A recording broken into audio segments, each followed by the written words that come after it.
سلام، خیلی خوش اومدین به اولین ویدیو کانال یوتیوب من.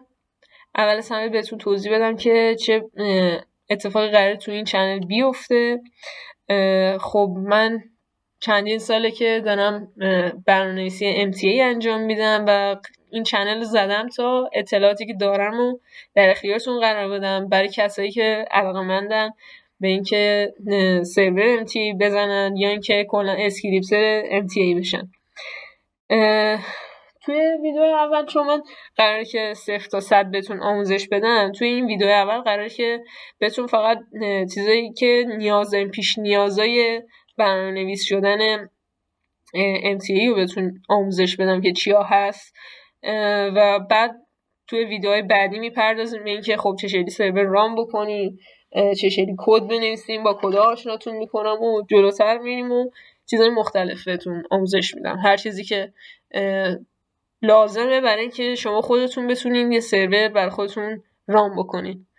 خب اول از همه شما نیاز دارین که برنامه‌نویسی لوآ یاد بگیرین.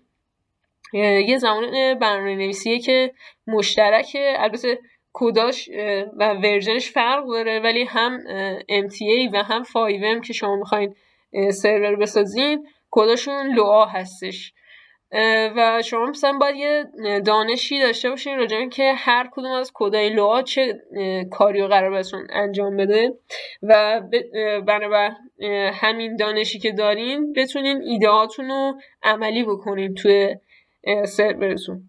خب اول از همه که گفتیم همون لوآ رو باید بلد باشین و وقتی لوآ رو یاد گرفتین حالا باید بیاین اینو اجراش بکنین، عملی باید بکنین کداتون رو.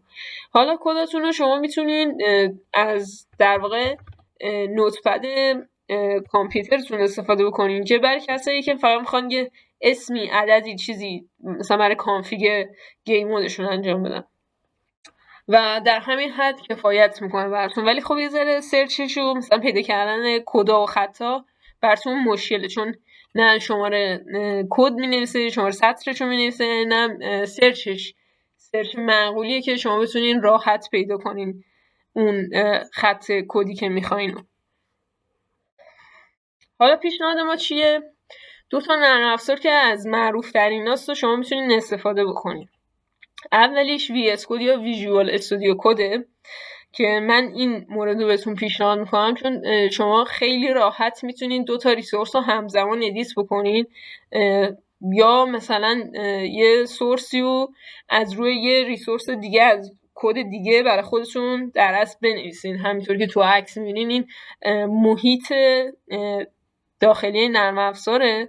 همچنین میتونین فایلاتون رو واکنین، خیلی راحت میتونین فایل اضافه بکنین توی فولدر مثلا ریسورستون.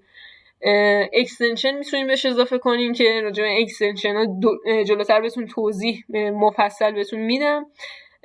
در اصل میتونین بدون اینکه مثلا همه کدا رو حفظ باشین لزوما ساختار نوشتنش و اینا رو، این به عنوان یه هینت بهتون اضافه میکنه و میتونین خیلی راحت و سریعتر کد بنویسین. ولی اگه مثلا بلدین و خیلی مثلا نیاز به راهنما ندارین، میتونین از نوتپد پلاس پلاس که این محیط داخلیشه استفاده بکنین.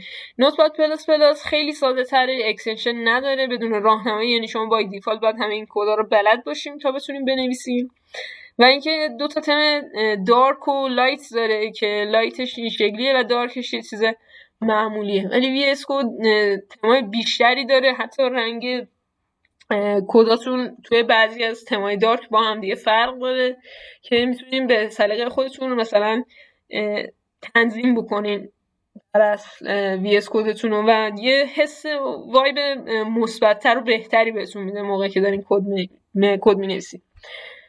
دومین مورد که شما نیاز دارین نرم افزار زمپ یا نویکته. یعنی من از هر مورد اومدم 2 تا بهتون معرفی کردم که باز به انتخاب خودتون چیز کنین. این محیط داخلی نویکته، ولی خب یه ذره مثلا پیچیده تر استفاده ازش، یه ذره ست کردنش سخته برای کسی که مثلا باش اوکی نیست و بلدش نیست. ولی زمپ یه محیط ساده تر داره، کانفیگ و راه اندازیش خیلی سریع تره. زمپ رایگانه، ولی خب نویکت که میتونی از سایت اصلی بگیم، ولی نویکت نسخه پرو داره که نسخه پروشو میخوایم بگیریم حتما باید از سایت ایرانی مثلا نسخه کرک شده شو نصب بکنین و کرکش هم باید نصب کنین که مثلا 98 یکی از سایت هست که میتونین بگیرین. همینطور وی اس کد و نوتپد پلاس پلاس هم وی اس کد رایگانه، از سایت اصلیش میتونین دانلود بکنین. نوتپد پلاس پلاس کرک هم داره که میتونین حالا کرک شده باشه چیز کنین، ولی خب خیلی فرق نداره، ولی سایت ایرانی دارنش. مورد بعدی اول اینم بگم که زمپو نویکست برای ذخیره داده هاتونه که لزوما همین الان برای شروع اگر هیچ بلد نیستین لازم نیست اینا رو فعلا دانلود بکنید، ولی باز من تو جلسات بعدی بهتون توضیح میدم که نحوه کار باشون چه شکلی و مخصوصا زمپو، چون مرجع ما زمپه به خاطر راحتی و سرعتی که داره. مورد بعدی در واقع VPS یا لوکال هاسته. شما اگه میخواین که سرورتون رو همین الان پابلیک کنین و حتی دوستاتون و رفیقاتون جوین سرور بشن، شما باید یه VPS تهیه کنین که طرفاش مختلفه، یه سری مینیموم ها رو داره که شما باید اونا رو در نظر بگیریم برای ساخت سرور. یا میتونین لوکال هاست برای وقتی که مثلا میخواین خودتون تستی برین کد بزنین و مثلا یه سری چیزا رو تست کنین بعد سرورتون رو ران کنین، میتونین رو لوکال هاست انجام بدین.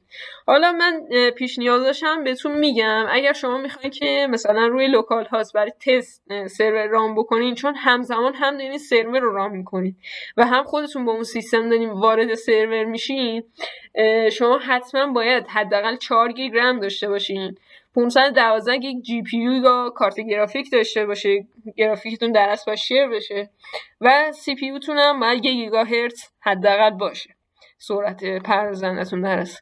ولی اگه بخوایم وی پی اس بخرین، شما حداقل برای اینکه مثلا یه تعداد کمی حتی مثلا وارد سرور بشن باید 2 گیگابایت رم داشته باشین، جی پی یو تون باید 512 مگ باشه مثل حالت لوکالتون و سی پی یو تون هم باید حداقل 2 هسته‌ای باشه تا بتونه سرور رو بدون لگ ران بکنه. یه موردی هم که هست، خب یه سری گیم مودا رو شما ممکنه ران بکنین FPS پایین بهتون بده، لزوما ایراد نمیتونه از سیستمتون یا VPS باشه. حالا سیستم و VPS تون رو باید چک بکنین، ولی یکی از اصلی ترین موضوعاتی که باعث میشه FPS کم به خودتون یا پلیراتون بده میتونه مورد از اون ریسورستون باشه. ریسورس ها حالا جلوتر بهتون توضیح میدم. اگر یه سری خط کد اضافه تر داشته باشه که لازم نباشه در اصل بهتون FPS کمی رو میده، ممکنه بعد از اجرای اون ریسورس یهو FPS تون تا 30 تا یهو کاهش پیدا بکنه.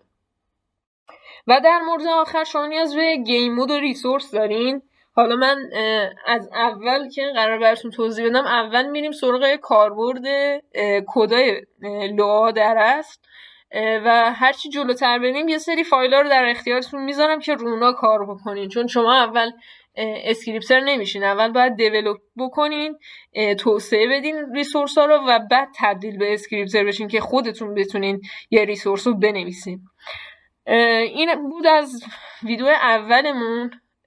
خیلی نمیخوام طولانی بشه ویدیو، بیشتر میخوام اختصاصی روی یه موضوع کامل و جامع توضیح بدم تا همه چیزو کامل متوجه بشین از 0 تا 100 و بتونین در آینده اسکریپتر خوبی بشین و بتونین برای خودتون حتی کسب درآمد بکنین. خب یادتون نره که حتما دکمه سابسکرایب رو بزنین، چنل رو سابسکرایب کنین، کامنت حتما بزنین، نظرتون رو بگین که حتی اگر سبک ویدیو رو دوست ندارین پیشنهادتون رو بگین، من حتما میخونم و چیزایی که دوست دارین توی این دوره بهتون آموزش داده بشه رو حتما بگین. من یه سری ایده ها رو دارم، یه سری سناریوها رو نوشتم، ولی شما بهم کمک کنین واسه ویدیوهای بعدتر. حتما یادتون باشه که زنگوله رو بزنین، چون ممکنه یه سری ویدیو دیر به دیر گذاشته بشه، حتما براتون نوتیفیکیشن بیاد و مطلع بشین که ویدیو جدید آپلود شده. تا ویدیو بعدی فعلا خداحافظ.